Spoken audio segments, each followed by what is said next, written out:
Hazel, usap ka tayo? Seryoso na to hindi ko na talaga kaya. Ano na naman ba yan, Clark?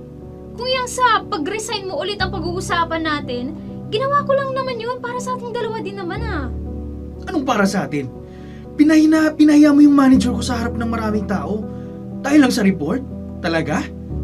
Tapos kapag naglalakad tayo sa labas, bawal man lang akong lumingon kahit may dumaang pusa o tao. Oh no! Sinasakal mo na ako, Hazel. Mababaliw na ako sa'yo. Kasi nga mahal kita! Takot lang naman ako maagaw ka ng iba.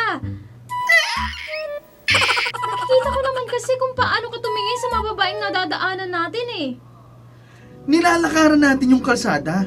Malamang may makakasalubong tayong tao. Hindi ko sila tinitignan na parang may gusto ako sa kanila. Ang hirap sa'yo, lahat na lang pinagsesolosan mo.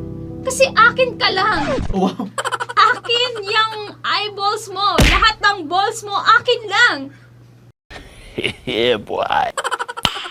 Nice. Kung talagang ako lang, sa akin ka lang titingin. Bakit kailangan pang tumingin sa iba kung sapat ako? Hindi na pagmamahal yan, Hazel. Kabaliwan na yan. Baliw yun. Nawalan na ako ng trabaho tapos ngayon pati utak ko dedimonyoin mo na naman. Dahil sa mga hinala mo. So dahil lang dun, iiwan mo na ako? Pagkatapos ng 2 taon natin, Clark? Ganun-ganun na lang? Oo, kasi toxic ka. Toxic na yung relasyon natin.